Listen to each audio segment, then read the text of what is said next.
We'll just wait for the final member to take their seat. Whereupon, welcome councillors, officers and those that may be joining us via the webcast this evening.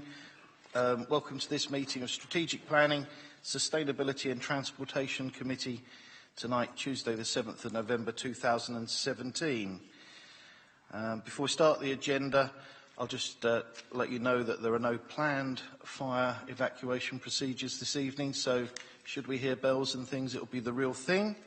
And if that is the case, please follow the instructions of Miss Tunnicliffe, who sits to my right and is recently accredited as a fire marshal, so she really does know her stuff now, who will give us adequate instructions to get out quickly. I'd also like to remind you that tonight will be webcast by the Council, but I'll take this opportunity to ask if anybody else has the intention of recording. I ask that not to prevent you, but just so that others in the room would be aware. Nobody's waving at me, so we note that nobody has that intention. We'll move straight to the business, starting with agenda item 1, apologies for absence. I have received apologies from Councillor Munford.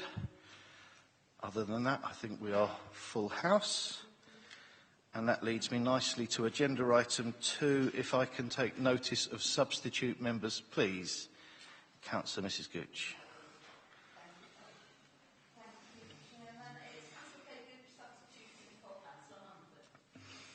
Thank you.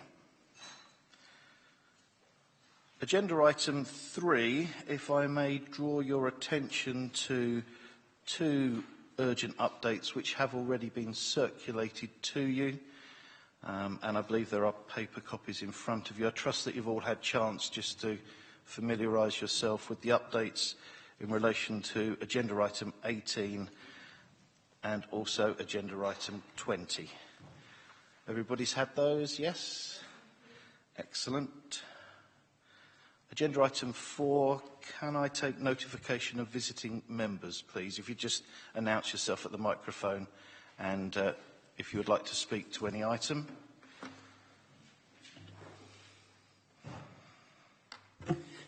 Good evening. I generally want to listen to debates, particularly on 13, 14, 15 and 16 and 20, but I wish to speak probably on 23 and 24, please. Councillor Round, that is noted.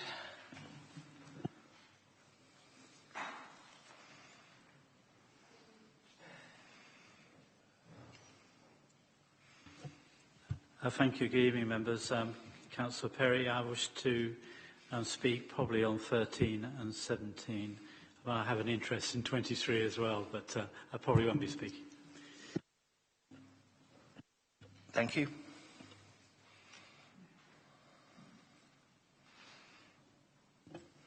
Dennis Spooner from Bearsden Ward. I have a general interest in most of the items, but in particular those relating to planning, and I'd like to reserve my right to speak if I feel I need to. So, for the record, you are indicating you wish to speak on all items, though it's likely you may withdraw that at the time. Okay. Thank you.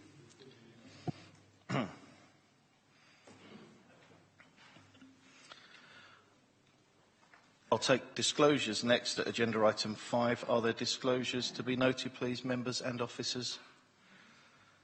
Everybody shaketh the head. No disclosures. Disclosures of lobbying, agenda item 6. Councillor English. I've been lobbied on aspects of the outside body report and item 23, planning review. Okay, are there any other lobbying to note? Thank you.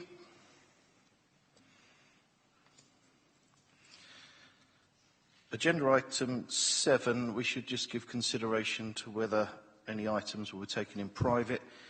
We do have yellow papers attached to our last item, and we'll take all other items in public session, and if the need be at that time, we'll move into part 2. Is that agreed, members?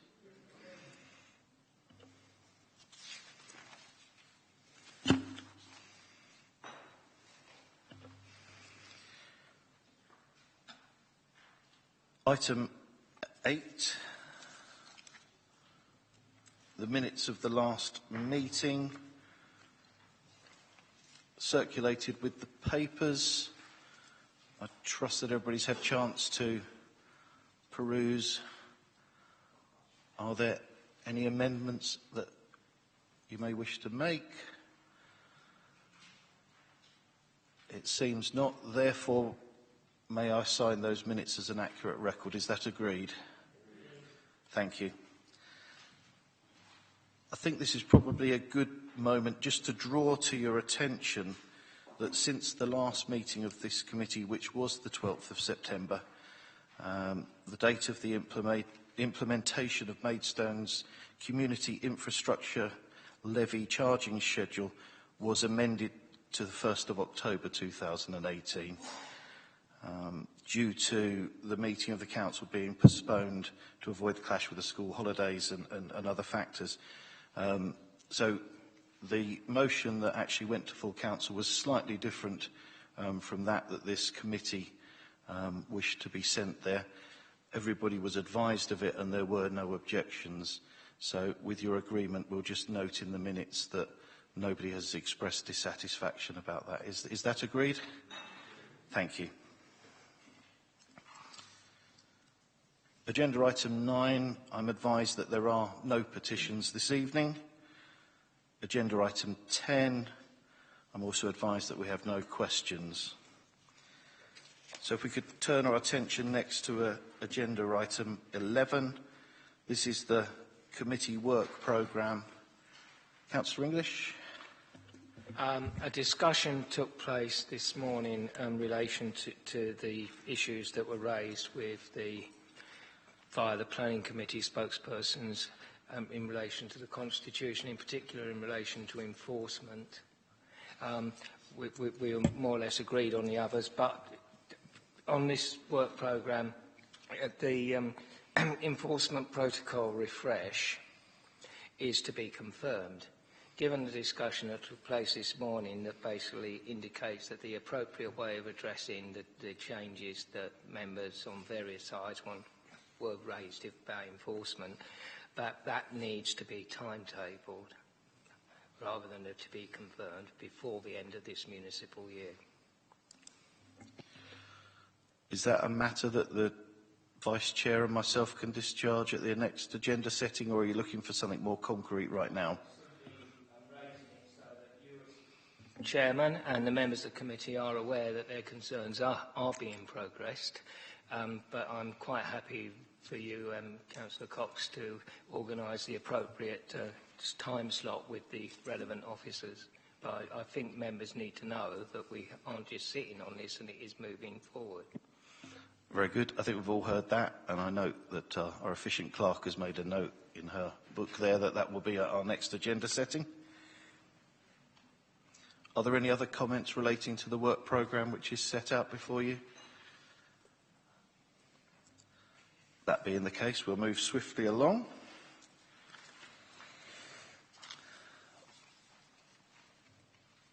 We have a reference from Policy and Resources Committee. Sorry, my apologies, I've missed item 12, outside bodies. Are there any updates from members relating to outside bodies? Would you like to use your microphone, Councillor Willis?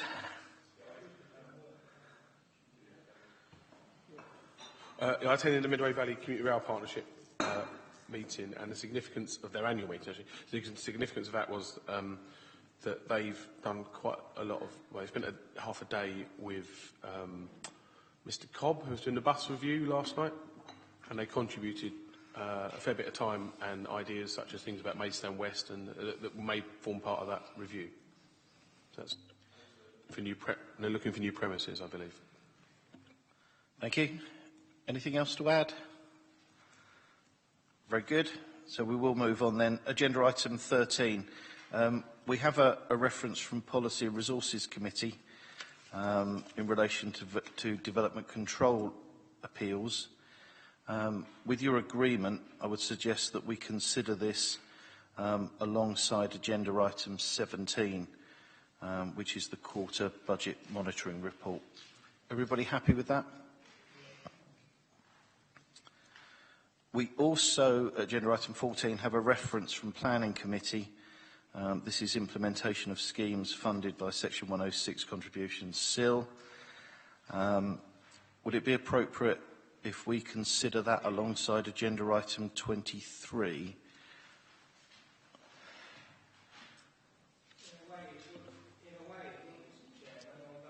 If Planning Committee wanted it on the agenda, essentially because we felt that the planning review hadn't dealt with it, despite the fact that it was supposed to.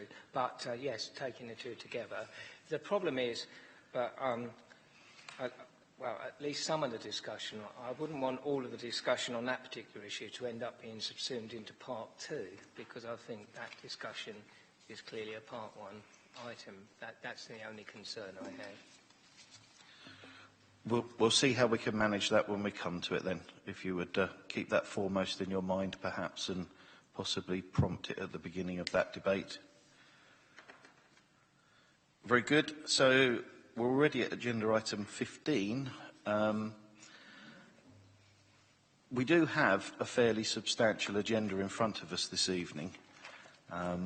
So as you're aware, we have set a reserved date for adjournment. If we do well and progress at pace, then we will complete things tonight. But it is my suggestion to you all that if perhaps that last item we're not commencing much ahead of 9:30, that it would be appropriate to adjourn to the reserved date and give that proper consideration. But we'll just see how things pass on. If we do very well, then we will go for it. But that's my intention as it stands.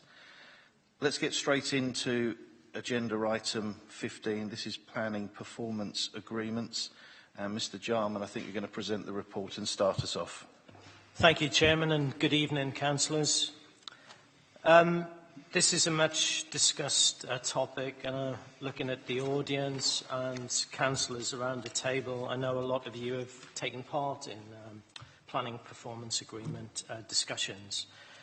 Members will recall that there was, I felt, a successful workshop in June of this year where we had various speakers, including my counterpart in Medway Council.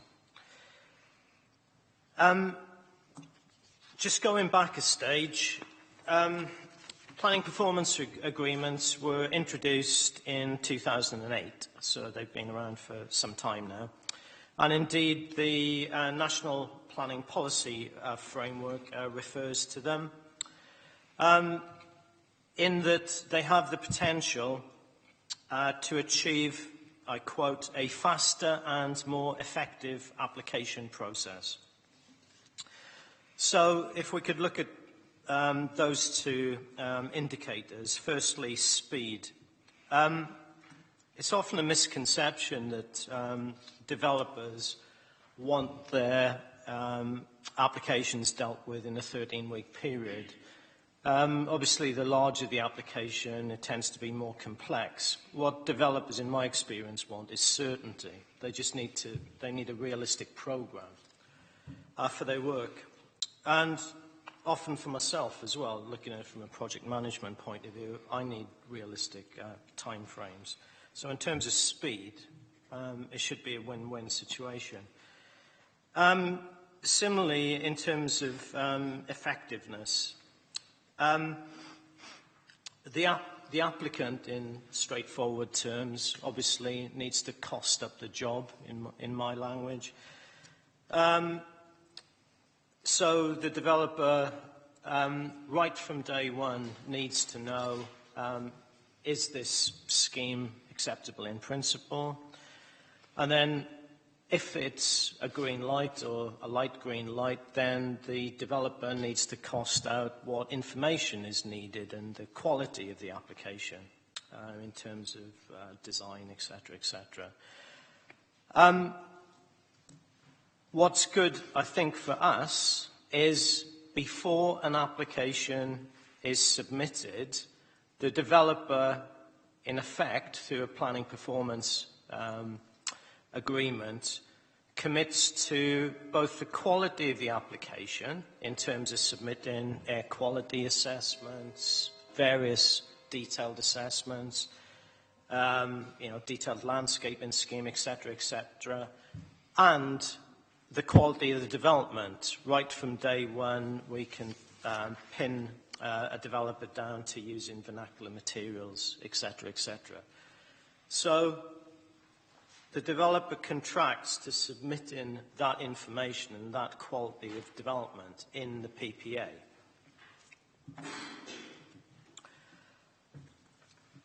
Okay. Secondly, on to charging. Clearly, planning performance agreements involve additional work. The PPA itself is a contract, so that takes time. And what I'm advocating, if members agree to the fee schedule, of employing a technical officer, and one of the technical officers' main responsibility would be the management / administration of planning performance agreements. But more to the point, planning performance agreements, it's something extra that the authority needs. I'm sure members recall this. I was involved in a retail development at Junction 7 of the M20, and basically through a PPA, the developer knew that Maidstone Council didn't have an in-house retail consultant. I can't think of any planning authorities who do have in-house retail consultants. So basically, the contract was, because we didn't have that in-house expertise, that the developer, on top of the planning fee, would pay for that retail consultant. So it's what I call additionality.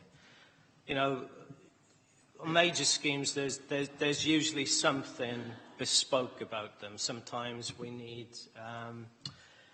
on a contaminated site, sometimes there's big viability issues. So a developer, through a planning performance agreement, will pay for us to employ a property surveyor to undertake a viability assessment or a verification of their viability assessment. And lastly, in terms of the proposed fee structure, they're very much baseline fees. In my experience, because they're bespoke applications, it's almost like we use these, well, I hope to use these figures as a baseline, but it's a matter of sort of like almost exchanging quotes for a bespoke job. Yeah. So they're not tariff figures. And lastly, I'd like to say, certainly from an officer's side, I think they've improved our performance. I've had very positive feedback from developers as well. Not just volume house builders, but SMEs as well. And SMEs were very keen to have a sort of low band in that it doesn't just apply to major applications. Thank you.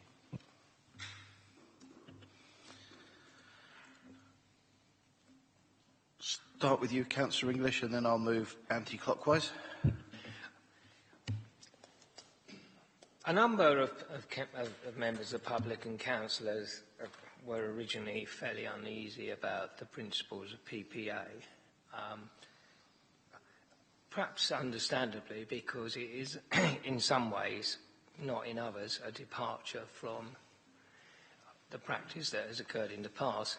But having been involved in planning quite a while, it's fairly obvious that one of the best ways of securing a good outcome is to have intensive involvement in pre-application discussions, not just officers, but members. And with the bigger and more complicated schemes, such as Springfield Mill, that can take a lot of time and effort. I'll come back to Springfield Mill in a minute because it's interesting. If we are going to have the input and discussion that we need in pre-application discussions and getting design statements, area design statements, and some of the other documentation and new approaches that we need to adopt to get a better quality of planning outcome, that requires resources. We are in a constrained position where, for whatever reason, government funding of local authorities is going down and planning applications are going up still. That brings us some additional income, but that barely covers the complexity and cost of the work. So we do need to do something.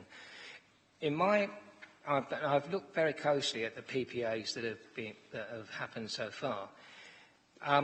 They haven't been perfect, but they have been very interesting. And one thing that has stood out is that despite one of the questions that has been raised by some members of the public and some councillors is, if the developer is funding the work, how independent is that work and how independent is the officer going to be? Interestingly, with Springfield Mill, for example, and the PPAs that we've had so far that has not appeared to be an issue. Now, I'm not saying that is going to be 100% of the cases all of the time, but I have to say that the concerns that have been raised so far have been remarkably similar to the concerns that members raised when we first had pre-application discussions regularly taking place in this council some years ago. And there's still one or two councillors who believe you should never ever hold a pre-application discussion. But that is very much a minority view these days. So I'm fairly sanguine in my own mind that we should be going ahead with this. What I would say is that perhaps, given some of the concerns that expressed, that 2A probably needs finessing, and what we should be saying is that we should go ahead with recommendation 2, subject to reviewing it in 12 months' time to see how it's worked, rather than writing a blank cheque and saying we will have PPAs, end of story. What we have is a choice between not doing it, having a pilot scheme, and just going ahead. I think actually we need a fourth option, which is to go ahead and say we're reasonably sanguine with the outcome of the pilot. In fact, I'm quite happy with them. But in case we have made an appalling mistake, that we need to actually say in this committee, 12 months from now, we will sit down and say, how's it worked? That's my view. Very good. Councillor Wilby. Just a quick one. One of my concerns is, if every housing developer wanted this process, how would we prioritise those applications? Would the smaller ones drop off and larger ones be prioritised up the list, or would we just get ad hoc resources in? That sounds like a good question. In terms of a competition almost between applications with the planning performance agreement and those without. Oh.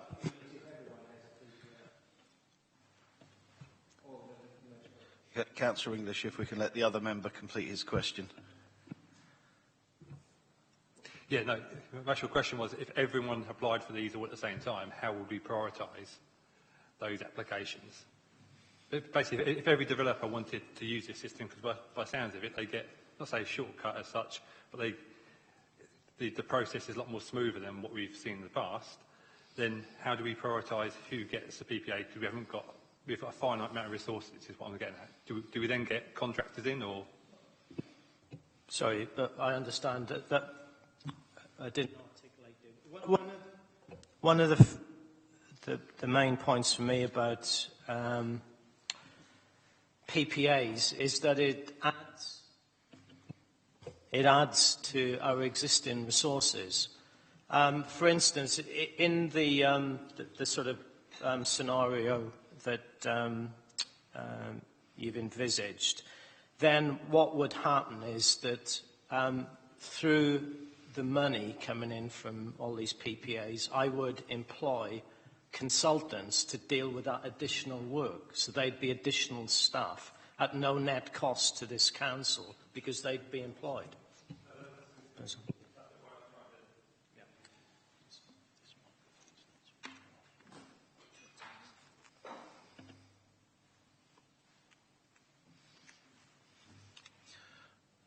Apologies, members. We're just checking the webcast is performing correctly at the moment.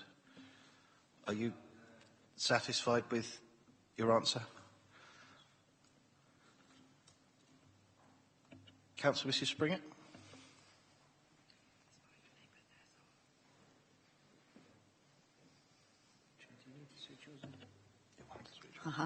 Fifth time lucky.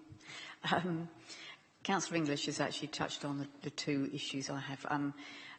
Mr. John, you just mentioned briefly that the applicant could be asked to pay for Maidstone Borough Council to employ consultants to look at certain specialities. And the way Councillor English worded it was quite good, that there is a concern that where the developer supplies a report, that it is possibly weighted in a certain direction, could I say. In other words, the applicant would say, I'm looking for this outcome, can you do me a report which gets me this outcome? So I would support a process whereby the applicant is asked to pay for Maidstone to get an independent consultant in to look at that, rather than the applicant be asked to provide a report, so that it would be hopefully a fair, balanced report, rather than have the potential, shall we say, to be weighted. So that I think that's vaguely what you were saying, and I would concur with that comment. So I would like it so that the applicant pays us to get a consultant where there's a specific thing that needs looking at. That's good. And the only other thing is, again, Councillor English picked up on this. It comments here, local planning authority, clearly at the pre-submission stage, then this is where there is the greatest degree of flexibility in the content of a scheme. Is it possible to have a process whereby when a PPA is submitted, ward members are automatically informed so that we have the opportunity to be involved at an early stage, whereas at the moment we tend to find out subsequently when pre-app discussions have taken place. And it would be nice with these, which I'm assuming will generally relate to larger schemes, where we are informed that they have been submitted and then we have the opportunity to be involved.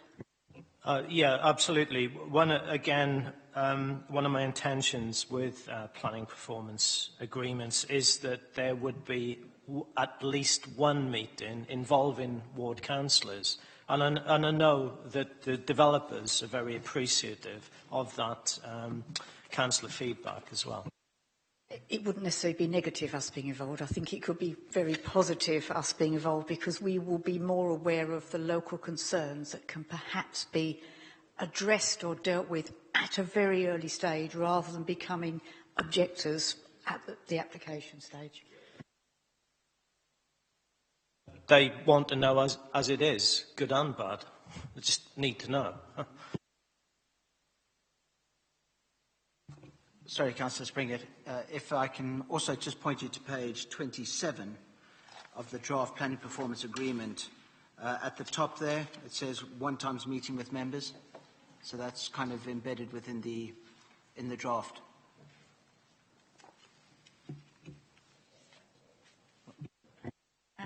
Thank you. Yes, I agree with that, but I think I don't want it just to be necessarily one meeting. I'd like to be quite an early stage meeting with the opportunity to be involved at a further stage. Thank you.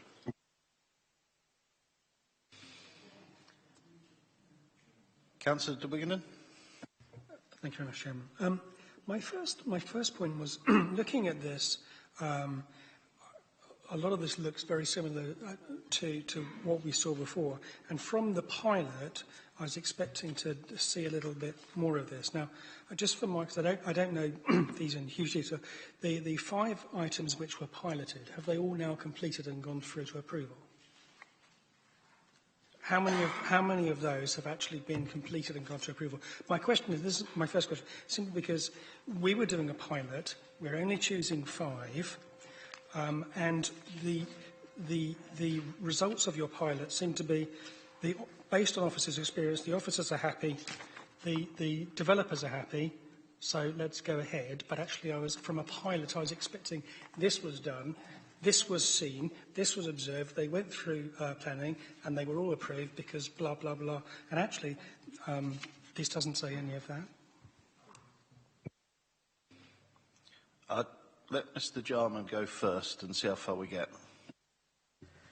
I know that I think Councillor English is going to, he mentioned this earlier tonight. I know that Springfield Mill, the application by Redrow, is still an outstanding application.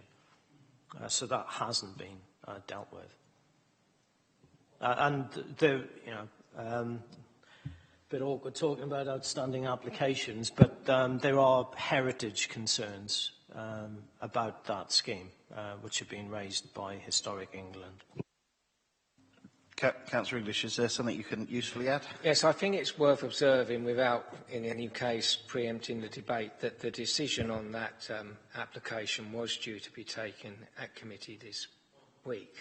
But there is a big difference between, shows that it isn't a stitch-up and the process still does take place. Members across party take a different view, are predisposed to take a different view anyway than the off-case officer, and do not take the same view. Okay, I think we're getting into some very specific matters there. I think this is important, and that the delay has got nothing to do with PPA. It's down to the normal planning situations. That's all I would say. I mean, I'm not quite sure whether that satisfies your inquiry, because I would have thought it might have been, we did these 4 or 5, we took this fee, we spent these hours on them, and the benefits were this. That's perhaps what we were expecting. It doesn't overcome the normal fact that you have a difference of perspective between officers and members. It can't remove that. And my second point goes on from that. It was when you have significant work going on, you then get the application coming to committee with an added presumption that it's going to be accepted. And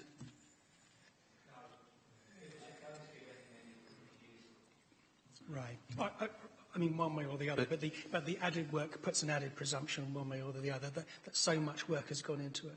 That's my concern. And I mean, for instance, and I would, with the correspondence we had over a pre-app, which was clearly against the council's policy, which I sent you an email on last week. So I'm be concerned where you actually have something where the council has been working so long, and then you actually have all of this work, and they go there, and that's our recommendation, which is presumably a much stronger recommendation than currently exists. I think legal would like to contribute at this point. Yeah, if I can just, if anyone's used to working with a Gantt chart, it kind of sets milestones. That's kind of what a planning performance agreement does. And I've got the National Planning Guidance documentation with me here on planning performance agreements, and it specifically says in 2 or 3 occasions it does not commit the local planning authority to a particular outcome. What it is it's trying to smooth the process. It identifies at an early stage who should you be consulting with apart from statutory consultees. How is that consultation process going to take place? That would be garnered from meetings with the members or whatever. It is definitely not. It's simply, I'll probably say, smooths the process too. Where's Farm, for example, I'm pretty sure the decision notice on that has been issued, and that was issued not long after Planning Committee, because we had started the negotiation on the Section 106 before it went to committee. So when you had a draft set of heads of terms, it actually assisted in the negotiation. And as soon as the Planning Committee had made a decision, And obviously, when we negotiate the Section 106s before it goes to committee, we say this is not an indication of a predetermination of the planning application. That is not the objective of a. It's unfortunate that they call it a planning performance agreement. It is, in fact, as a PPA, the PPG states, it's a memorandum of understanding. The idea is to set targets to achieve a date, and also it overcomes the always having to go back to the developer and say, can we have an extension of time, please, so we don't run into the problems with the planning performance guarantee. So it's definitely not, it's more of a timetabling system rather than a decision-making system. It is perhaps rather unfortunate that a memorandum of understanding is being referred to as a contract in the papers, that being the case. But Councillor Mrs Prendergast. Thank you. I can see the benefits of BPAs, but I'm still left with concerns because I don't think it's really assuaged my concerns on the quality of supporting documents or the quality of developments, because we should be striving to do that with all applications anyway. And my concern still is that we have so many outstanding applications in our current system, and when you do a proper deep dive into this, as we are later on in this agenda, we can see that without extensions, we're not performing anywhere near as well as we should be or to our targets. So my concern is about this two-tier planning system. It hasn't gone yet. And I know Mr Fitzpatrick has just mentioned the word timetabling. So, that's relevant. And also you spoke about member engagement. But that's already written into our constitution on major applications, and I can tell you now, it's a real bugbear of mine because it never, ever happens. The amount of times I have had to fight here about not having been consulted during the pre-application stage, it just doesn't happen within my ward. So these are the, I am really worried that we are going to have, this two-tier planning system is going to get wider rather than narrowing the gaps. Two indications to my left wanting to respond. Shall I start with you, Mr Cornell? Yeah, thank you. I think what we're really looking to achieve is to make sure that the cost of these applications doesn't overly fall back on the council. And, where we see that happening on these big applications, it sort of manifests itself in some of the other problems you described a moment ago. So it's not something that you're going to feel the immediate benefit of, but if we can handle particularly these big applications better, more smoothly, the cost of them isn't going to transfer to the rest of the department and deplete what we can do there. So for that reason alone, I would wholeheartedly support this recommendation to go forward. Mr Jarman, do you want to add anything? Yeah. I'm afraid so. As Councillor English, said earlier, we had very, very similar discussions when we introduced charging for pre-applications, pre-application advice. And as Russell said, one of the main differences between PPAs and pre-apps, although pre-apps are a component of PPAs, is that it's the programming of work. In terms of quality, I've been involved in Wares Farm, and I've undertaken many a pre-application discussion. And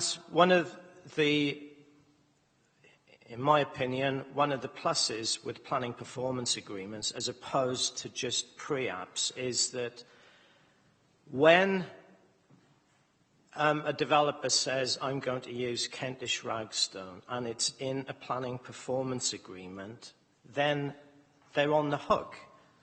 And then, if the application gets approved, then there should be a condition. With pre-apps, so it's clear, that they sign up to these details, just for example's sake. With pre-app, a fundamental difference is, at the end of the day, I give pre-application advice. At the end of the day, sorry to be blunt about it, they can take it or leave it. But with a planning performance agreement, they contract to go by what they actually said in the pre-application discussions. So it's fundamentally different.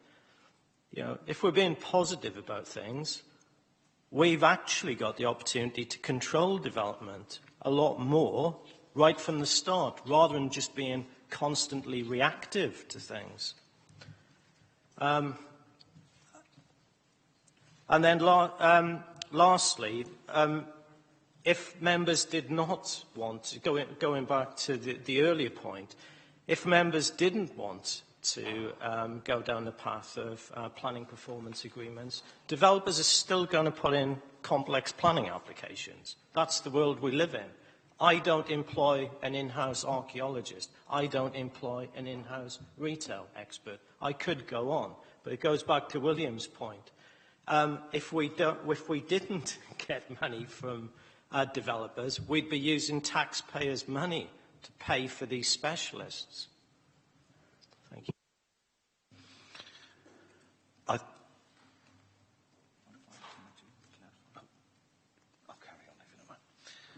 Councillor Willis, I think I missed you. So here's the tip of the night for everyone. If you point that in a certain direction so the paper's edge on, you can't see it because it's transparent. So if you point it, label out, it does really help. Councillor Willis. It's good to listen.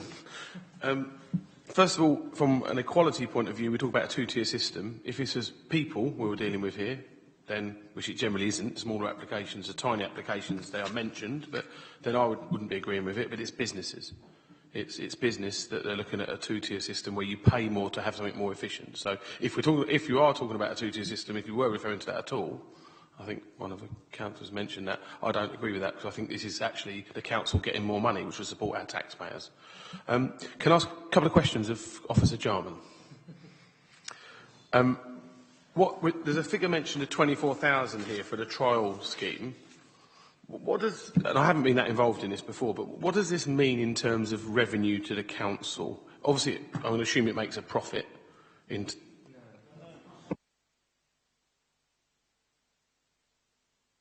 you want to respond directly on that about the profit thing? Yeah, it's trying to reduce our costs in dealing with these specific applications. So costs recovery. Okay. Yeah. If I can just add, the guidance is quite clear. This is not a profit-making exercise. It says so as much, and we can't. It's only to cover the additional cost of taking on the external independent expert. But it means we will get the fair revenue for the planning application. Is that a way of summarising it? Yeah, that's the intention, yes. But like Russell said, it is certainly not to make a profit. I won't ask that question again then. I'm going to ask a silly question, but the 3-week statutory consultation period, is there any room, this is a question to Officer Jarman again, I might have asked my friend next door too, is there any room to change that, the time period, to make it longer as a compromise with residents for putting this through? Is there any way we could do that, possibly? Make it 3.5 weeks, 4 weeks, if they're on a PPA? Sorry, that's the minimum period is prescribed by secondary legislation, but as I said in my response to one of Councillor Springett's question, the intention is to have at least one bespoke meeting involving ward councillors, parish councillors, for want of a better term, representatives of the community. But if members of the public are going to, let's not put words in effect, but if people don't understand this, right, because of the terms it's called or whatever, if we could offer a longer consultation period, with the residents or with members of the public from the start. We still get the funding for the officers to do the work, but it offers a compromise to residents that they actually get to have slightly longer to fit in. Sorry, even though the minimum period of the statutory is actually notification rather than consultation, it is all set. If the 21-day period runs out and we haven't written a committee report, obviously we would take on board the objections of local residents. We take, as you know, we take them on board right up until the point that planning committee starts on a Thursday evening. I'm going to sound really silly here, but the PPA, within that period, in this, whatever the analogy you used, Mr Fitzpatrick used to describe this method of organising things, the PPA starts from the time the applicant submits the application. So where it says week 1, template project programme, that's, I've misunderstood that, have I? So the PPA period starts when?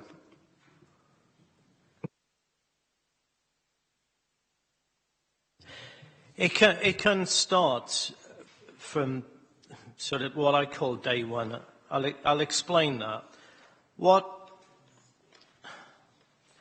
tends to happen with certainly volume house builders, and I don't think I'm being too straightforward, is they don't tend to buy land freehold. What they'll do is they'll look at the site, say a hectare in size. The first thing they'll do, or one of the first things they'll do, is they'll come in and see myself or another planning officer to see whether or not it's a starter or not. And if it is, they'll probably have another discussion, and then it's for the planning officers and members, dare I say it, to say very specifically what our asks are. Not just for the numbers of units, the design, etc., but also for the planning obligations. Yeah. So then they've got that information. They then go back to the landowner, and that is reflected in what's called an options agreement, the price they're going to pay. Yeah, because obviously, perhaps an extreme example, if we were asking for, absolutely superb design, by a world-renowned architect, then that would obviously be reflected in the price they are offering to the landowner. So both parties, well, all three parties should benefit. It's making informed decisions up front.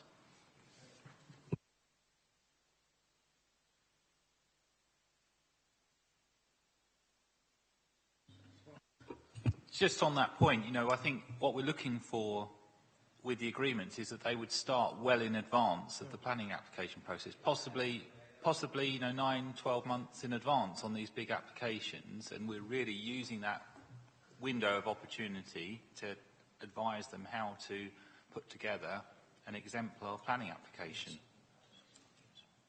That's what we're doing, and then, assuming all that work is done up front, then you have a much higher likelihood that, the decision-making process, once all the application is together, is going to be much more straightforward. I can't help but comment, I thought that's what a local plan did, because it had all that laid out in it. But, Mr Fitzpatrick, do you want to add something?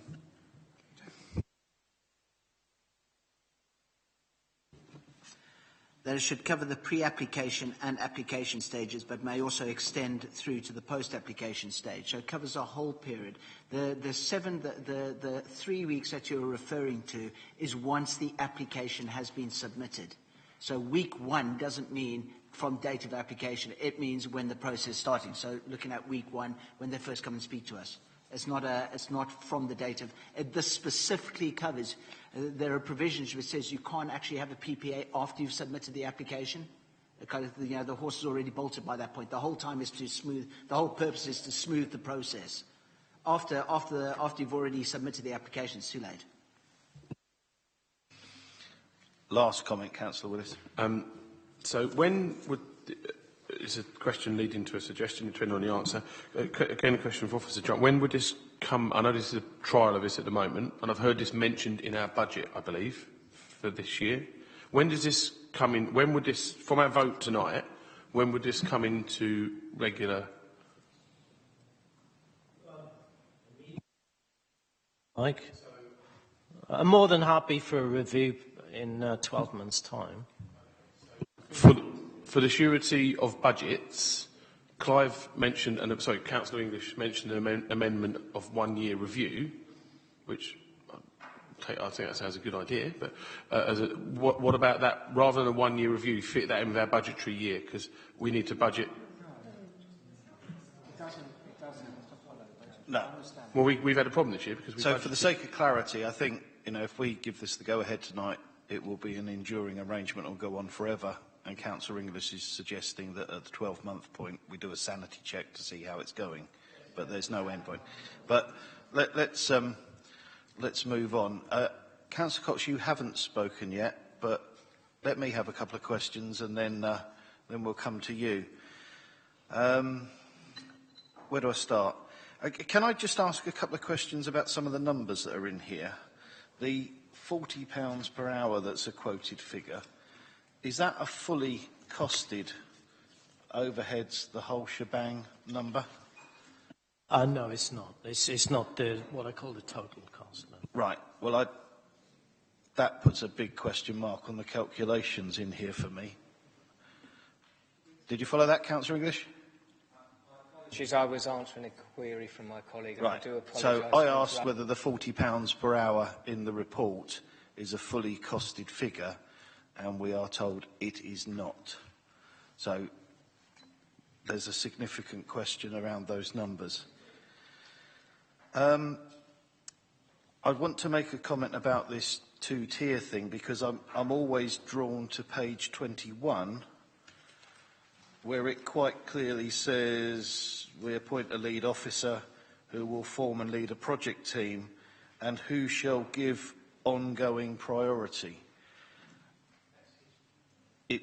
It's quite clear, so that officer may be working on other applications that don't have PPAs, but this commits to priority. So I have a fundamental issue with that. This is sort of back to that costing the hourly rate, and without that having any meaning in this report, it's very difficult.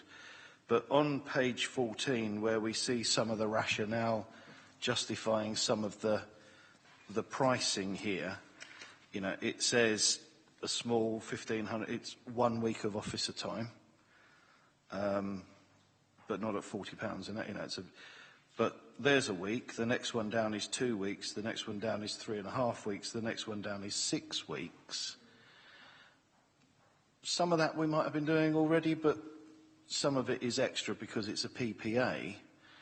Now, if this regime meant that there's a week funded, there's another 3.5 weeks funded, there's 6 weeks funded, therefore this officer in this role is specifically funded by these arrangements, and it's additional capacity rather than a prioritisation process as set out on page 21, I would find it easier to come to terms with. That's... Mr. Jarman, do you want to come back? Chairman, that is definitely the intention, what you just said. Yeah. But this draft PPA is even as specific as to say which officer it will be, and we're paying for him already to do applications. So it's hard. The transparency of this is very difficult. Now, I think in all truth what this comes down to is bringing in money. And this is a legal mechanism where we can actually take some additional contribution off of applicants to pay for the process of planning applications because we're limited by set fees that are national and we've got no variation on it. So it's a mechanism to get more money, but the perception of it is really quite difficult for me to come to terms with.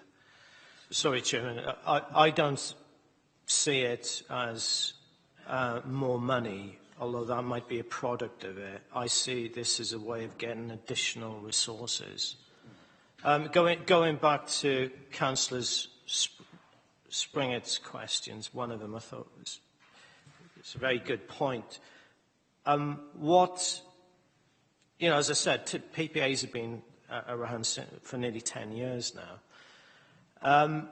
What some developers will say to me and have done is, I'll give you a specialist. Rightly or wrongly, I say no thanks. I'd prefer to have the money and employ my own specialist. Yeah, I mean, I see that's additional resources. Okay. I mean, the other thing I'd like to just pick up on page 13 is the ABCD, where we sort of headline what's involved. On an A grade PPA, shall we call it that, it's very open-ended where it says 4+ pre-apps, whereas everything else is limited. I think that should be described in terms of up to a number rather than just an observation. And that gets 2 member briefings, whereas the others only get 1. And I do share that sentiment raised earlier. I mean, we have, I think it's the Statement of Community Involvement, which very clearly sets out how planning applications can engage with us as an authority and us as members. And there's an implication to this that the only way you get a member meeting is using this. Well, that clearly isn't the case. I just find that it still doesn't sit well with me. I'm going to move on to Councillor Cox. Thank you very much, Chairman. I see this as a way for Mr Jarman's department to plan in a sense of supply and demand. If people are approaching our planning department and saying, I need this large development to be looked at, then Mr Jarman can plan for it.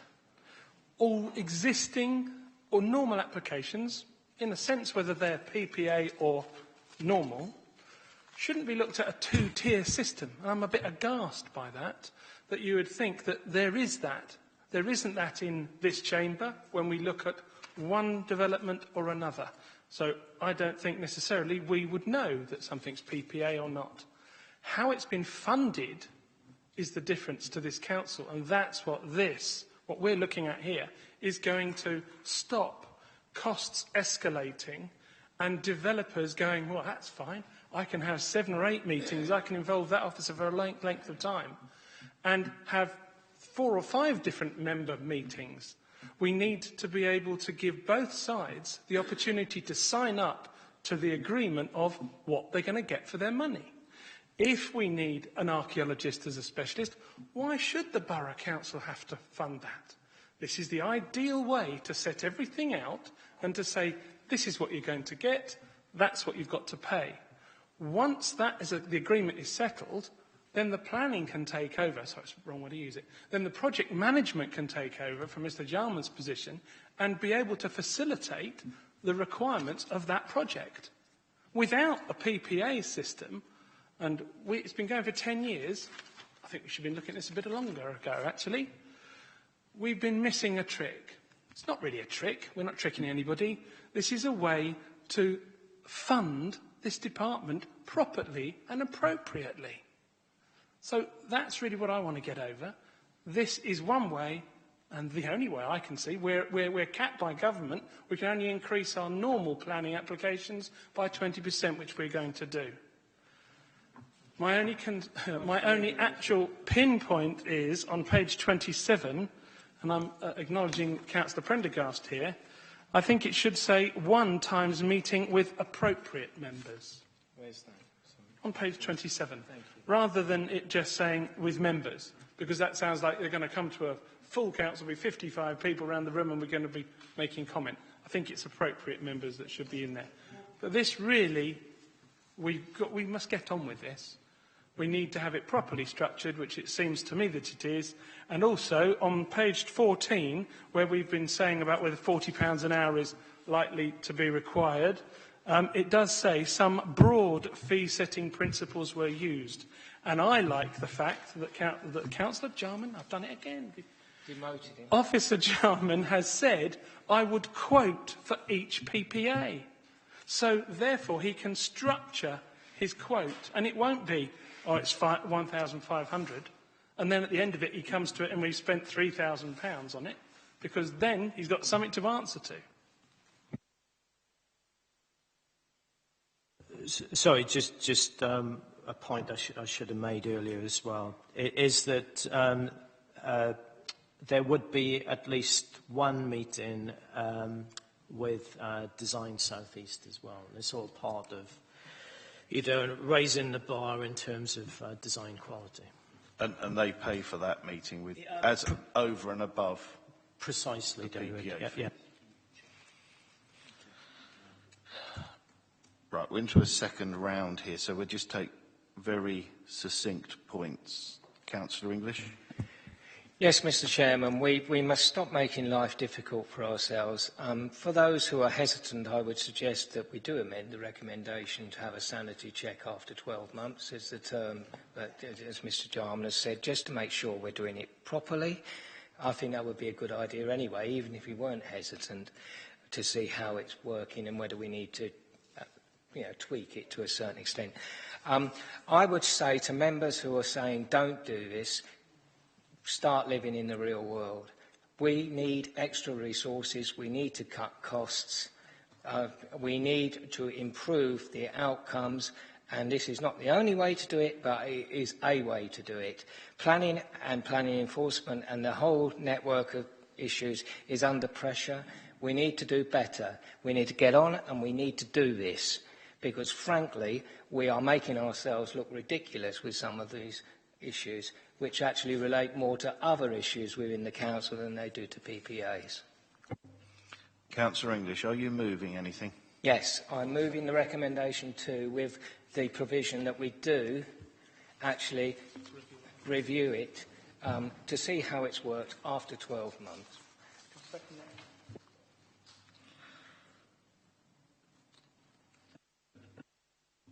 To be clear, you're looking at the wording as set out on page 15 rather than on the cover page of the report. Yes? So that's the introduction and the associated fees. But we don't want that last sentence on there. So what you're moving is the committee approves the introduction of PPAs and the associated proposed fees in the report. And then the second part is that, and a report come back to this committee in 12 months to update members on the success or otherwise. Yes? Right. So that's your motion. We'll come back to a seconder. Actually, technically, I'm not sure we should actually... do we need to include the associated proposed fees in the recommendation? Yeah, I believe that we actually have to approve the fee schedule. Okay, I just need to check that. I thought we did, but my colleague asked me and I thought so. So there's the motion on the table. I'm going to come to Councillor Mrs Springer. Thank you. Just on that point, I've got a couple of very quick other points. I think it needs to somehow reflect that there is the opportunity to possibly revise those fees if they're not working correctly, if that's allowable. So exactly what Councillor English is saying, we need a review, but if their fees are not coping, to give us the opportunity to revise them. The review would give us an opportunity to consider that. Yes. And it's written in such a way that they're almost quotes per application that allow fees. Yeah, I've got a couple of other bits, so I'll let Councillor Cox. Councillor Cox. I asked, or I muttered in Councillor English's ear, could we not put in front of proposed fees to say proposed fee methodology? Because I think it needs to be done on the basis by which it's my understanding that we at. actually have to publish the fees, and I'm looking sort of in the direction of financial or others. But you know how we set the fees for car parks and so on, you actually have to have a fee charging schedule, and this becomes part of it. So it needs to be specific, but there's the scope to put other charges on top. in the wording. So I think it's important that the fee schedule is approved as part of the motion. Yes. Councillor Mrs Spring, you were... Yeah, there was one other point, because I was going to say that your concerns about the fees would be addressed with a review. The only other point, I just wanted a very quick question. Is it for the applicant, the developer, to ask for a PPA, or is there the ability for, if an applicant comes to you for a pre-app talk, is there the opportunity for officers to say, we really think this application would benefit from a PPA, can we propose it to applicants? So does it work both ways? Thank you. Councillor de Wigenden, did you want to? I see the benefits of this, and I'm perfectly happy to support what Councillor English has said. When we have the sense check of this in a year's time, we should have something proper to look at. To be honest, we could have made this decision the last time we looked at this, because we actually have no detail at all of the pilot whatsoever. So actually, we could have killed this off before. So rather than do that next time, if we're going to have a sense check, let's do it properly. Yeah, that's what leaves me in a very difficult position this evening in making my mind up on this. Councillor Mrs Prendergast. I'll be really brief as well. It was quite interesting listening to Councillor Cox being so eloquent over there, but I think you misunderstood what I was saying about a two-tier system. All I was looking for was some assurance that the other end will not be impacted, because we are not performing as well as we think we are. So that was my concern. But also at this point, I could see Mr Cornell jumping up and wanting to say something when it came to the 12 months. So I just wondered if we could give him the opportunity to just explain what he's trying to say, and then... Thank you. Thank you, Councillor Prendergast. My only point would be that we explained earlier that these agreements could be lasting 12 months or so. So I welcome the idea of the review, but I think we might be back here without that much information. I would suggest that we do it at 24 months. No, I'm going to have to beg to differ, because we could have proper data on the cases that have already gone through and concluded, and frankly, we've got nothing on the papers. So you might not have the outcome of everything that's rolling over the next 12 months, but, you know, we could have a good deal more than we've actually got. Right. So let's try and tidy this up. Mr Fitzpatrick to my left is very keen to reiterate some words that are actually in the MPPF. So I'll just let him read those out, because I think he's going to twitch all night if I don't let him. Now, it is simply this, and this deals with this. I'm trying to put this two-tier thing to bed. The parties will want to ensure that such payments do not exceed the cost of additional work involved, are not seen to have any implications for the decision of the application, and do not deflect resources from processing other cases. That's from the NPPG. The NPPG says one thing. How we know that actually happens in practice is quite another. I think the motion is quite clear from Councillor English. I haven't actually taken a seconder. I think... OK, Councillor Mrs Springett is the seconder. I'll move straight to the vote. Those in favour, please.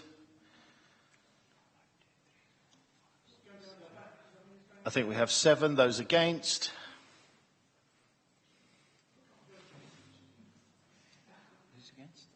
And abstentions. That motion is therefore carried. Thank you, members.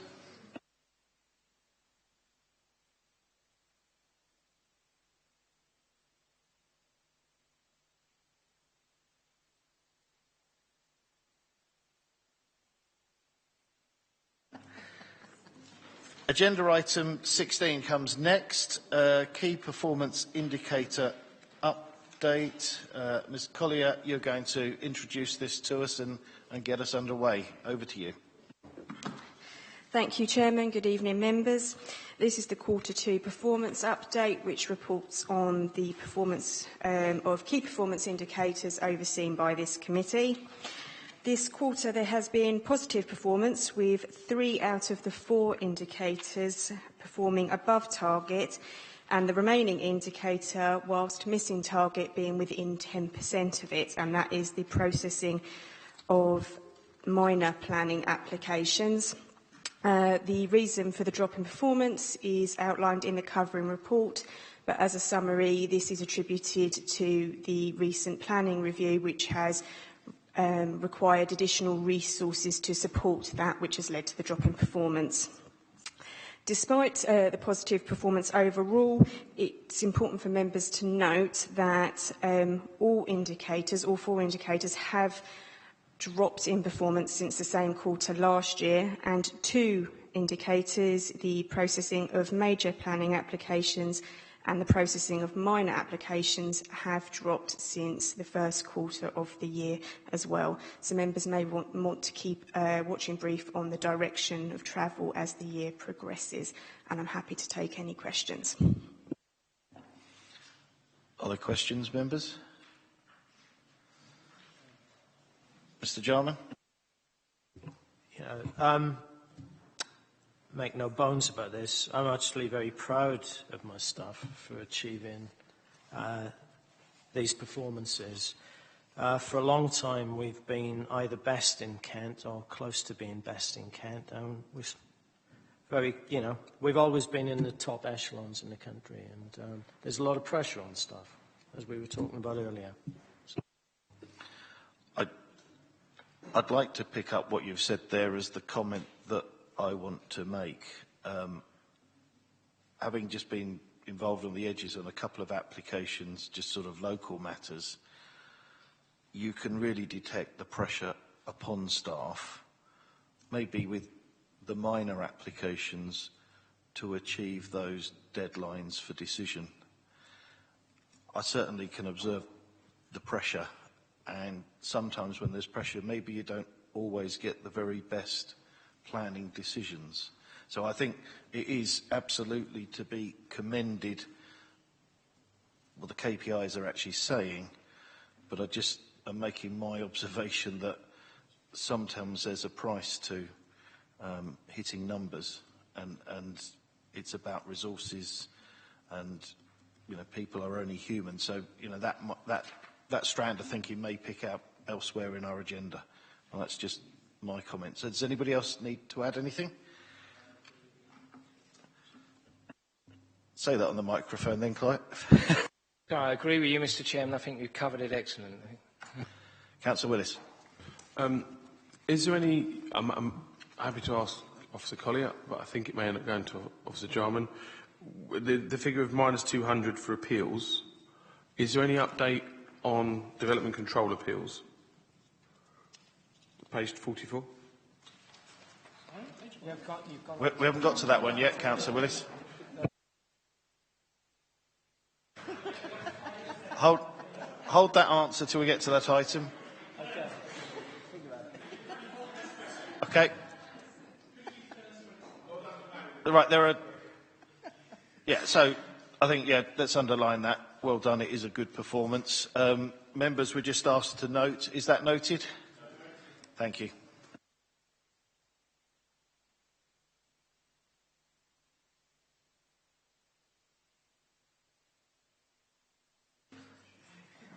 Item 17, second quarter budget monitoring report, to be presented by Ms Dunnett. And I would remind members that we do have the reference from Policy and Resources Committee to bear in mind when we consider this item. Thank you.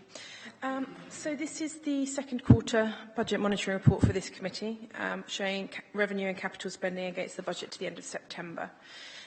The headline message is that we are currently expecting an underspend for the end of the year of around 100,000, and the capital budget, which is shown in Appendix 2, is expected to be spent in full during quarter 4.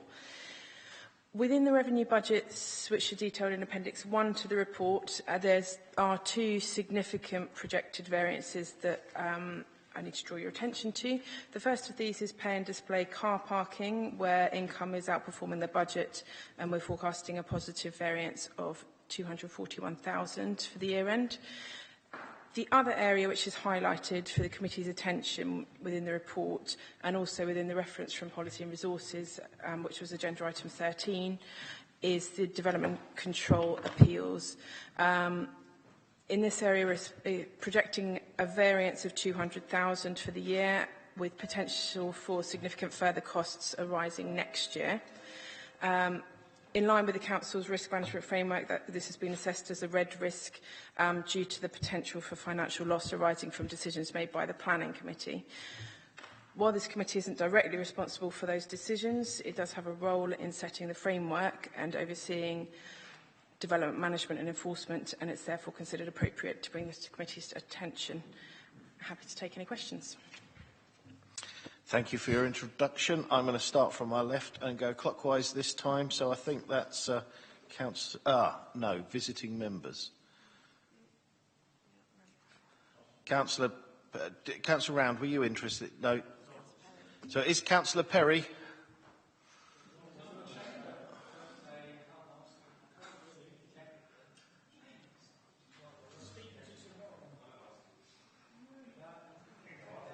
Councillor Perry, this is your one and only chance.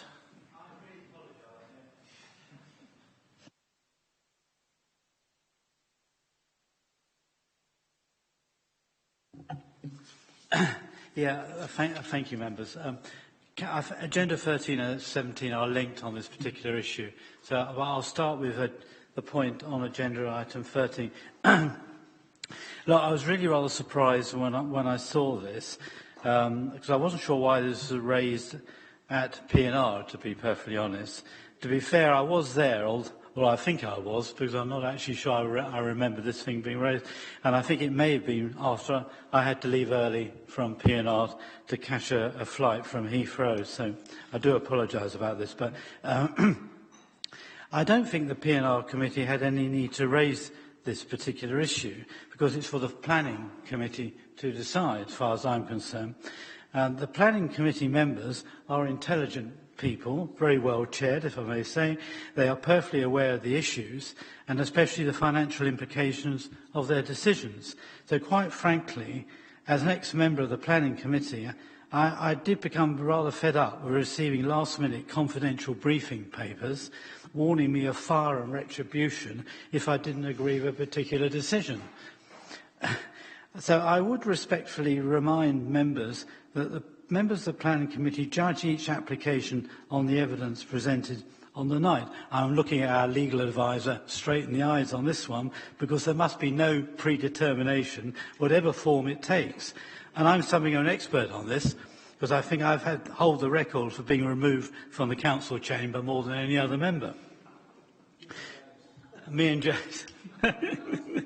So all I'm really saying is I would like this committee to ignore this recommendation and trust your Planning Committee to make the right decisions, because they're the ones who sit and make and assess the evidence that's put before them. And I know people are looking at me and saying they don't agree with that, but that is my position.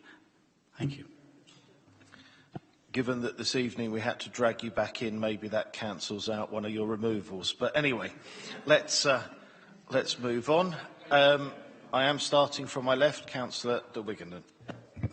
I'd like to ask a question, because we have this issue about the over-budget. But the budget set for this is 119,000, except the actual running costs of this for the previous 3 years seem to be 3 times more than that. And I know, I'm just so when the actual cost of this is already known to be dramatically larger than this, the budget is then set at a particular amount. We then go, it's over budget. Well, surprise, but actually our experience is that it's actually going to cost much more than the budget. So what was the budget process? And was it that the actual rate that we have been spending for years was completely ignored? The forecast overspend is in relation to, I think, 2 specific cases. You'll see that the 119,000 is for costs we'd expect to arise in the general course of events without those specific events. I think that's kind of borne out in the fact that at the end of the second quarter you were underspent, that this area was underspent against the base budget by 28,000, which is your general bits and pieces. This forecast of the overspend is in relation to specific things which arise during the year, which we can budget for if we know about them, and we will factor these into our strategy for next year. But that is the process. The 119,000 is the base budget, and if anything additional specific arises, then it will generate an overspend, and it will possibly need to be factored in the year that we kind of expect it to arise. Was the budget in previous years similarly modest and similarly overspent? So I can answer that. The 119,000 that Ali just mentioned is substantially higher than the previous financial year. So I think it's more than doubled in terms of the budget. If I am understanding things correctly, I think what members really need to understand when we look at our bit is that we've got this massive extra performance coming from parking, which disguises a multitude of sins. And if you actually looked back at the last couple of years, I think the same applied. And were it not for that, we would have been in serious deficit. So as a service portfolio, we turn in a good outcome. But there's something very good covering up something that we've been asked to look at. Councillor Mrs. Springett. Thank you. Can I ask a really tiny question first and then make my point second? On page 49, it's got street naming and numbering. It's showing a variance of minus £4,000. How on earth can we lose £4,000 on street naming and numbering?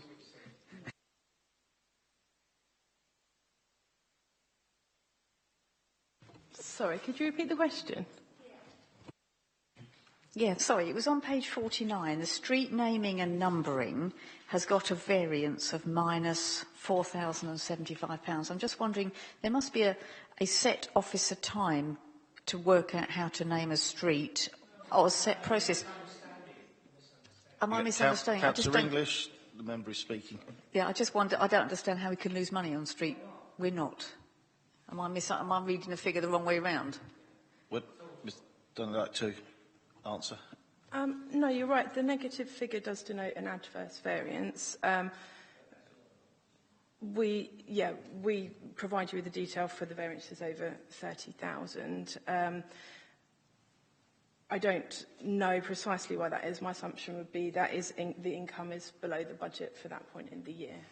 Which is I think it's very simply that we thought we'd be naming more streets than we actually did. Okay?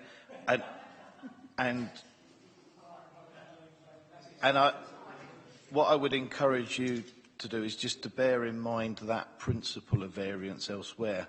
So when we look at budgets and say, oh, we're going to have this lovely income from X number of planning applications, if we've had a lot of the planning applications already, there may not be many in the future. So, you know, the expectation of income, just because it was good last year doesn't mean it will be good next year, because there's a pattern.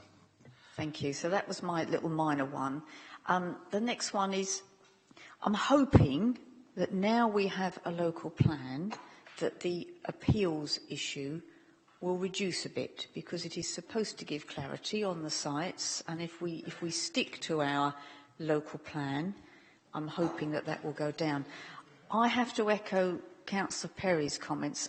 I have said at Planning Committee many times, we seem to be recommending approval of certain things to avoid appeal costs, and that to me is absolutely the wrong way to go about things. I'm very, very concerned that pressure, one way or another, has been put on the Planning Committee, if you must approve this because we can't afford to appeal it, which is not the way it should be done. And it may not be the way it's coming over, but to an outsider, I find that concerning. What I would say is, could we possibly try and involve members more? I live at Planning Committee. I have a regular slot virtually every meeting, whereas with a lot of those applications, if the officer had just spoken to me and I could have done a little bit of input before the recommendation was made and they'd liaised with the applicant, I think we could have dealt with a lot of the issues that I end up speaking against. I've got a case coming up this week where there was a deferral. If I could have input those ideas before it ever got to the recommendation stage, it would never have got to Planning Committee. I'm just trying to... We shouldn't be determining applications to avoid appeal costs. That's my big concern. But I'm saying I think with a bit more member involvement from officers at an early stage, we can perhaps reduce the number of ones that will go to appeal. I'm quite intrigued by the balance of what you said there, because you almost gave your solution before you identified the problem. We have a local plan. If planning applications are in line with that,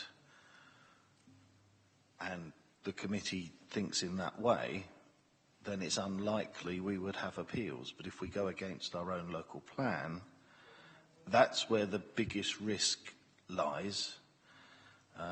Uncomfortable territory for us sometimes, but that's the issue staring us in the face. It's also about applying our own document wording fairly. Residential extensions being one I've dealt with recently, where we're not fairly applying the intent of the wording in that policy, and we're weighting it towards approval, whereas actually I would say the weighting should have gone the other way, and I just feel we're weighting towards approval to avoid the potential of an appeal. And I think sometimes if members were involved earlier and we could just say, look, I'm really not going to be happy about that, I'm going to object, but if you could just consider doing that before it even got to recommendation stage, I think we could help ourselves. I think we get the inference of what you're saying. So something a little bit different to the referral, but what you're saying is earlier engagement would smooth potential problems. Perhaps they need a PPA. Councillor Mrs Gooch. Up in a minute. Thank you, Chairman. I wasn't at the meeting of PNR, unfortunately. I do usually sit on it. But I do thank you. I do very much understand why they have referred this issue to this committee. And it's very simple. As far as I understand it, Policy and Resources is responsible for overseeing the budgets of each of those service committees, because there might be matters that cover two committees. There might be something drastic that happens at one of the committees that somehow we've got to find money to bung that hole up, because basically we haven't got a bottomless pit. The council's money is not a bottomless pit. It must be managed. And I don't have any problem with Policy and Resources saying to any committee, don't forget, we're on a limited budget. We're in dead stuck over the next few years. Please be careful. And therefore, I think it is down to this committee to think, yeah, we've got to think very seriously about appeals and the cost of appeals, bearing in mind that, as I understand it, the planning committee, the role of the planning committee is regulatory. It regulates the policy of this council. That's pretty basic, and I don't know if I've missed anything, but that's what my understanding is. So, if members make a resolution that is not in line with our policy, that's a huge risk. So therefore, surely this committee has got to think seriously about, is there sufficient member training? Is there sufficient member involvement? I totally take Councillor Springett's point. It could be that if there was more involvement of local members at the outset of difficult applications where you know there's going to be a hell of a lot of trouble, if only we could improve that dialogue to reduce the likelihood of members going against council policy. Because we are here, are we not, to implement council policy, or am I wrong? So, and the other point is, of course, there is a presumption in favour of sustainable development, so we've got to be careful with appeals. I've got a huge amount of sympathy with, planning by appeal. That's been a phrase I know that even Councillor Paulina Stockel has been saying for the past 10 years, 20 years. I've heard her say it, especially on gypsy applications, and it's been quite painful. But no, I think the chips are down, and we really need to think very carefully, members need to think carefully about the implications of their decisions where they are not in line with council policy. And it's quite reasonable for PNR to bring it up. Sorry, I've rambled. Councillor Wilby. No, just like I say, I solely agree with that. That's brilliant, actually. The thing I was going to ask for was, with the appeals, about sharing some breakdown about actually what the appeals cost, so we can actually see where we have been in line, where we haven't been in line with our policies, and what's actually cost us, to be honest. Because obviously that minus 200, I know is an estimate at the moment, but going forward we know that's going to cost us, the appeals are going to cost a lot, and we need to know where our costings are for this committee, I think. I don't think we should be specific about our anticipations of costs against individual appeals, because that would take us into Part 2 territory. I'd be surprised if many of us in the room didn't realise where the substantial thrust of cost was coming from. Are you finished on that point, or? Yeah. Councillor Willis.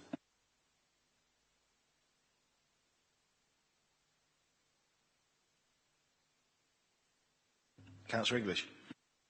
First, a question on the parking appeals.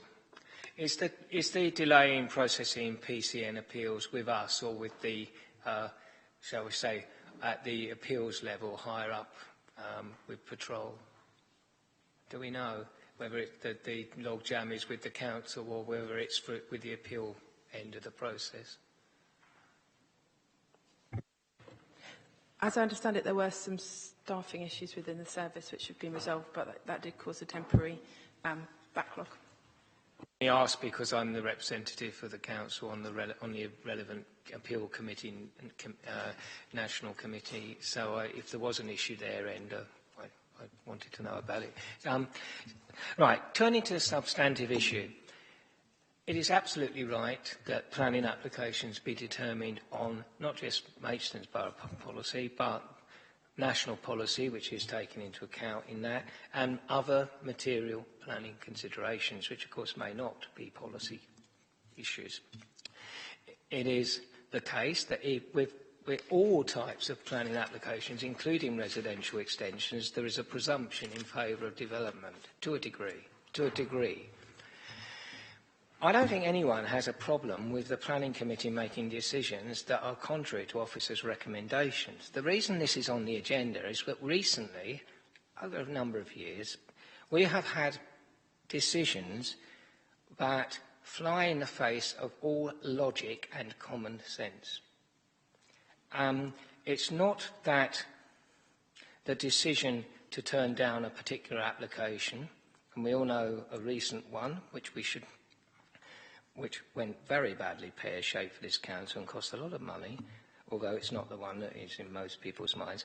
It wasn't that it was turned down, it's that the people who wanted it turned down did not come to that committee meeting or spend any time at that committee meeting weighing the relevant factors or postulating a ground of refusal that could be defended. It's one thing losing an appeal, and that happens. It's quite another thing putting forward a recommendation that not only flies in the face of national policy, but material planning considerations, the local plan, and basically then having a situation where we know that we do not have a defensible ground, but proceeding anyway. That's not standing up for the public. That's not putting the needs of the community first. That's grandstanding, playing silly games and costing the council money and still losing at the end of the day and not getting any conditions. I could point fingers. I'm not going to, because that would be wrong and partisan and would get us nowhere. But I would say it's not about being intimidated or cost warnings. It's about being professional and doing the groundwork and coming to a committee meeting if you're predisposed, not predetermined, predisposed to go against the officer's recommendation with a line of argument that can be argued. Not necessarily won, but argued. It's professionalism. What does concern me is what Councillor Springett said, because I agree with her. But it should be happening. I spent, Councillor Round as Vice Chairman, Councillor Perry as Chairman last year, and the group spokesman spend most of our life in pre-application discussions, I think. It happens, I've done goodness knows how many in the last few months, and I was doing quite a few last year. They're happening, but they seem to be happening in a bumpy fashion. There are some wards where they're not happening, and you think, oh, right, you understand why that isn't happening in one or two wards, because those councillors have said they don't believe in pre-application discussions. The Labour group have said they don't believe in them, and they're not having any, and they won't go to any. OK, fine, that's a choice. But where members have said that they want to be involved in this shouldn't be something that is not happening. It should be happening now, and if Councillor Springett and BSD members have not been involved in it, damn it, we need to sort it out, because, frankly, it should have been happening yesterday or the day before, and we shouldn't be waiting for it. So I would like to know, I think, one recommendation, I know it's not the original consideration was on the papers, but I think we need to instruct planning management to go away and ensure that all members who wish to be involved in pre-application discussions on applications which fit the major criteria are being involved. I want to see a report back to this committee, not necessarily in the next meeting, but to the one after that probably, because it might take a little time and we've got Christmas in the way, of actually ensuring that every single member of this council has been consulted and is aware of how this process should be working. Because, frankly, I'm fed up as group spokesman last year, Vice Chairman last year, group spokesman before that, and as Chairman, of constantly having members of different groups saying how well it's working in their wards, and others saying how badly it's happening in theirs. So I really do think that I want to propose that development management go away and examine the pre-application process to make sure it's robust and happening in all those wards where members want it to happen, and I'd like to formally propose that. Got the correct information for different wards. We'll round up at the end, but that's a proposal, and we do have somebody seconding that. I'm going to move on to Councillor Cox.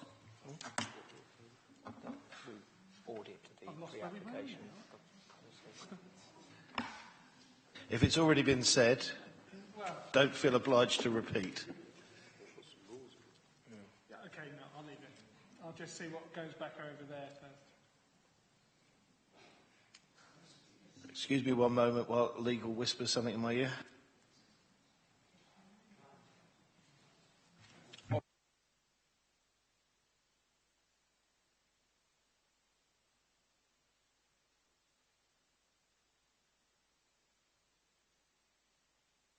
Okay. This referral comes to us to see whether there's any positive suggestion that we can make. Okay, so we have one. It perhaps has, I don't want to belittle anything, certainly has merit with the contentious porch, but perhaps it's the difficult decisions, the big applications where our risk is greatest. So, you know, well, Sorry, Mr Chairman, it is quite clear from what Councillor Springett and others have been saying, and this wouldn't affect the contentious porch because there wouldn't be a pre-app on that, for goodness sake. But the members, some members are saying they're not being consulted on significant applications. I'm sorry, that is... Sorry. Okay, if that's the... I sort of misunderstood where you were, you know, your cited examples, Councillor Mrs Springett, were the smaller end, I thought, rather than... It was the smaller end, because I think I can stop a huge number even getting to planning committee if I could just get involvement in them. But also there are two big ones on the go that I know, definitely one of them, there are talks going on, and it's not my ward, but it will impact my ward. The ward member was not advised or involved, and it's one whereby we could absolutely assist at this early stage, but are being kept out at the moment. Okay, so there needs to be some sort of threshold test trigger in relation to that. So, to the positive actions, I mean, I know that Democracy are looking at where the Planning Referrals Committee sits amongst this. I don't think we should necessarily comment further at this stage, but that is one of the mechanisms to be considered. Training, I also heard mentioned. Personally, I'm not so convinced about that because the training is looking pretty prescriptive at the moment, to the point that it can stop people making decisions, perhaps. I think the biggest contribution that we as a committee make to this process is the fact that, you know, through full council we have delivered a local plan. And at this stage there's very little, I think, more that we can do as this committee than just say to PNR, you know, we think we've done our bit for now. That's just my thinking. I'm going to take the other members that have already indicated. Councillor Mrs Prendergast. I'll be brief. We've got the local plan in place, I accept that. And obviously we're going to get applications coming to committee which are not part of the local plan. In fact, in the next few weeks we've got a number of them, and we've got committee reports that we've been looking at. Some are small, some are large major applications, and some of them are very finely balanced. So it's a question of judgment, it's the planning balance. But if we're going to sort of take this recommendation from PNR at face value, there's no role for the planning committee then. There really isn't, because if we're sitting there with this threat hanging over us on things that are outside of our own policy, that don't fit, then I find that a really uncomfortable position to be in. And the other thing that also surprises me, and it isn't mentioned anywhere, is the number of appeals we have for non-determination. There are countless appeals that go in, and yet there's nothing here to say we should be wary of those as well.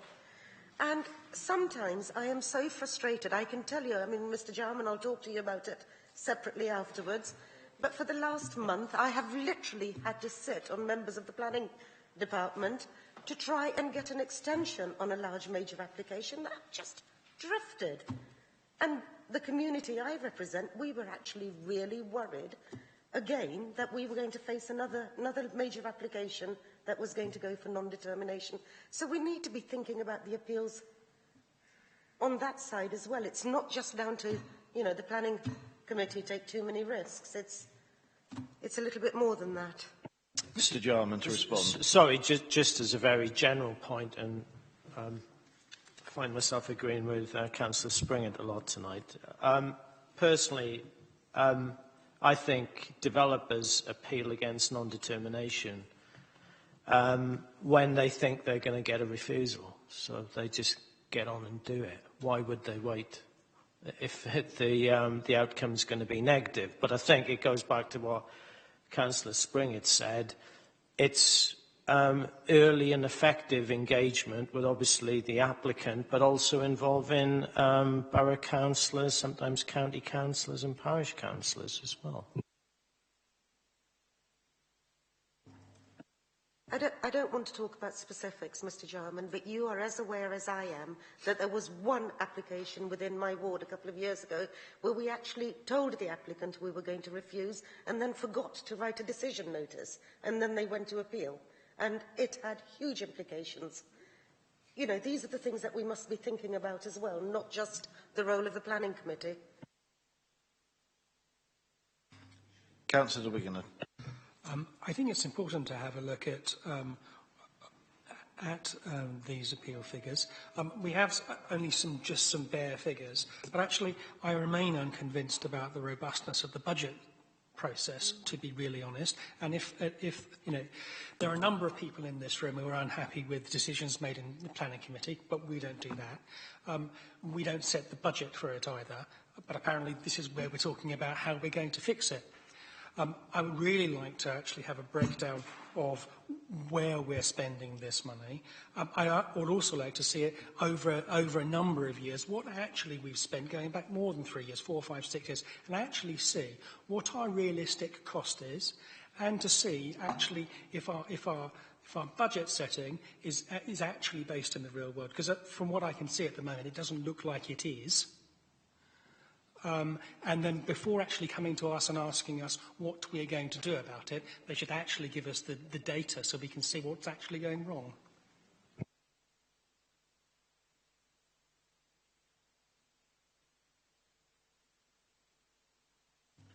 Don't think there's an immediate response to that. We're going to wrap up shortly. Councillor English. I wouldn't disagree with that. I think it's important for the SPS&T to see the figures, and some of them would frighten you. Some things have been said which shouldn't go unchallenged. It's perfectly reasonable for this committee and Policy and Resources Committee to expect other committees to do their job properly. And frankly, some of the decisions, most of the decisions made by Planning Committee, most of them, are well made and well reasoned and are defensible. Some are not, and where they are not, the behaviour of the committee needs to be challenged. But we would expect officer mistakes to be challenged too, and where those happen, and they have, you know, and for those issues to be addressed as well. So we shouldn't so it's right we shouldn't single out the committee alone.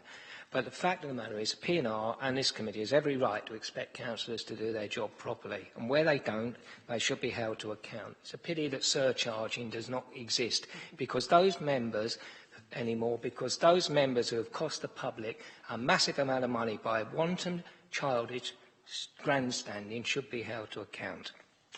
Now, finally, I would say, on the training issue, if we do end up with this committee or P&R replacing Policy Planning Referrals Committee, the training issue becomes an issue for that replacement committee. So don't think it's just for planning or licensing that you need training.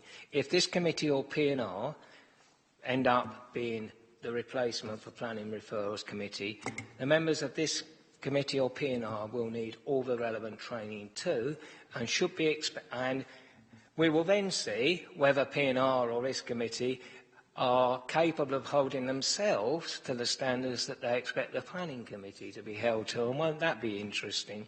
Because they will inevitably be examined to see that their own conduct is actually as good as they expect other people's to be.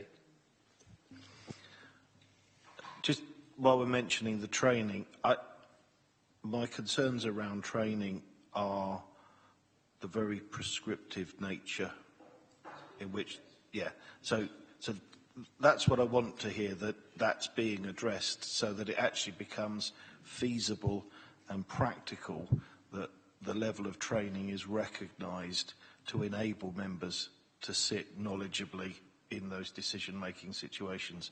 Councillor Cox. I'm going to go in reverse. I want to comment on that piece first. I think every member of this council should do the basic planning training, because they could be called by their members in their wards to represent them and come and speak at planning committee. And I think sometimes The same way that parish councils come to our planning committee. They haven't as much, but it's always open to them and we welcome them. I think it's important that members are in and certainly invited and should really be looked at, that everybody does it, because that representation is the best outward show that we can give, that we understand why we make the decisions that we make. Going in reverse order. The referral came from P&R, was actually raised from your party. So to come here and tell us as a committee to ignore it, I'm staggered by, sir. In complete reverse order. The legal representation we're given on planning committee is very important because we, the planning committee, are not legal people. And if we are not aware of the process, Councillor Gooch said that we are a legal committee, quasi-judicial committee. And therefore the decisions we take have a legal effect. They also, as we are finding out, have a financial effect. But I would not want to see any of those decisions that Council made, not even our own legal department necessarily. We were given paid for information, and it was constructive information. We take it on board just the same as we take all planning regulations on board, the MPPF, everything. And we have to put that in a balance. It's just in these cases, it wasn't put in a balance, and therefore not only on these figures are we showing 200,000, but as you'll see, I agree with what you're saying, Councillor Dwiggin-Dean, we need to see a projected figure, because I think we're going to get a bit of a shock next year. Thank you. On that matter, I understand that there's 300,000 provisioned in next year, which would be in addition to the 200, because, you know, one particular case perhaps sits across the financial cut-off date. You know, that's the level of significance that we're faced with currently. Right, I want to draw this to a conclusion. I think there's two tasks before us. If I could direct you to page 42, there's 3 items there of focus that we're just noting this evening. So can I take it as agreed that we note the report as set out there?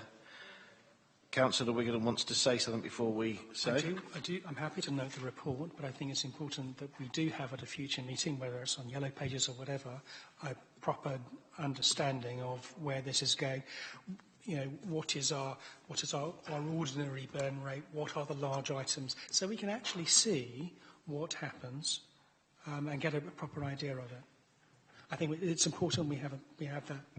Councillor English. That will be a new point 4, that a further report be prepared outlining the current and projected appeal costs.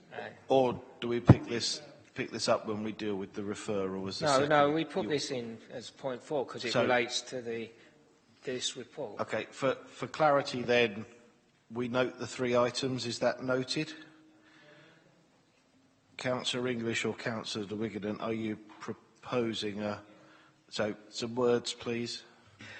That a report be prepared setting. When do you want it for, Nick? The report be prepared setting out the current and projected appeal costs in detail, so that the committee can fully understand and appreciate the underlying causes and trends. Sorry, that was a bit quick. Historical, I think. Yes. Sorry, and including the historical data for the last 5 years.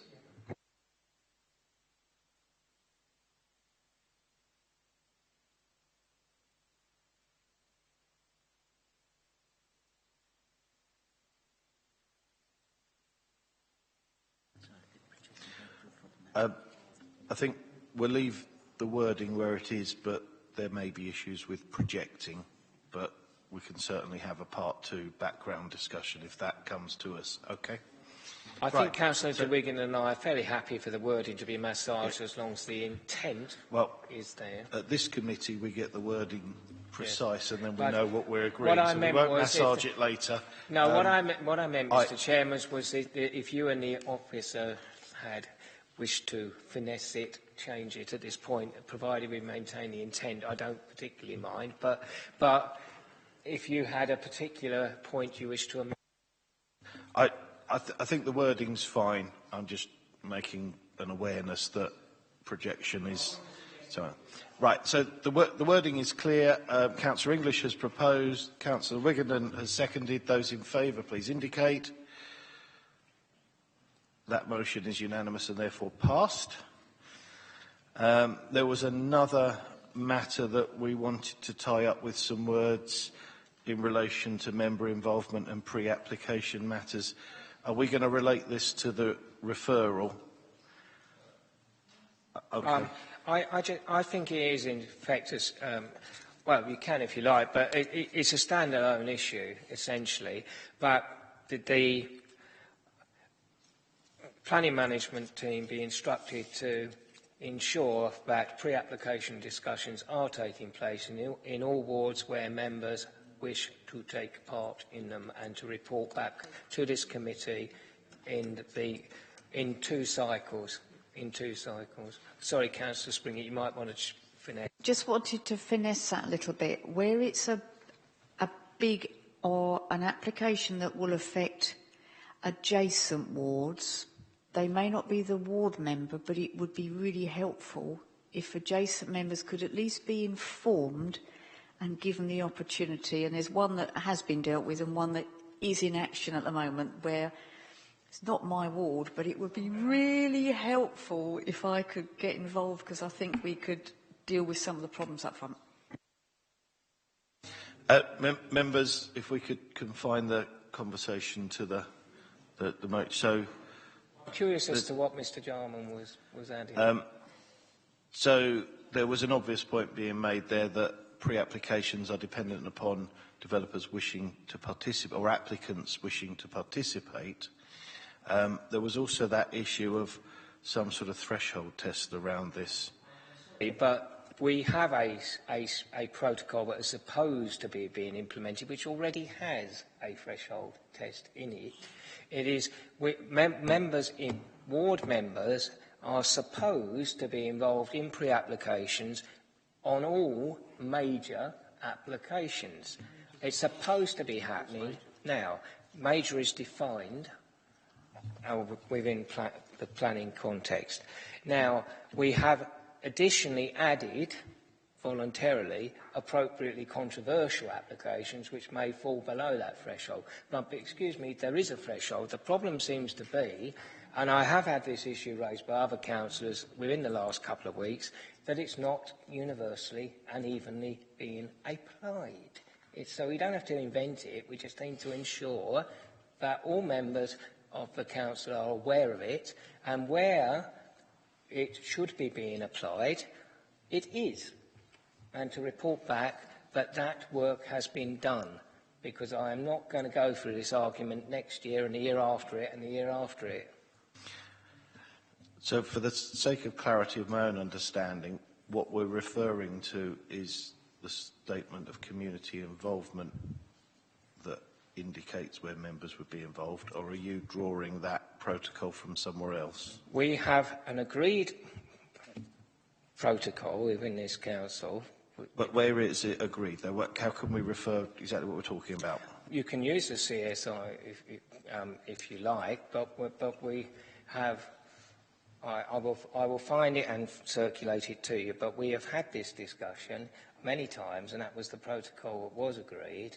The CSI it doesn't cover all of it, and I will find it and circulate it because that is how we are supposed to be operating, on the basis that ward members and political group spokesmen are invited to pre-application meetings where they happen. We can't make the developers have them in all wards where they've indicated that they wish to do so, and that is what we've been operating in for the last goodness knows how many years. Only it isn't being operated uniformly, obviously. But I will circulate that because it is in a number of places. A major application is defined in law as and any, it's usually 10 housing units on a square footage in terms of employment units. Right, we're getting very vague and woolly, and this is growing. So it is actually a very clear issue, and I don't think we need to complicate it any further. The recommendation should be that the protocol that exists be applied. And for ease of everyone's mind, I will circulate that tomorrow, or by the end of the week anyway. can we assist our clerk by being absolutely clear what the words that we're using are then? Yes, as stated, that... Shall I read what we've got written, and then, or perhaps could you read and... This report be brought back to a future meeting of this committee in 2 cycles, which examines the pre-application process to ensure its implementation.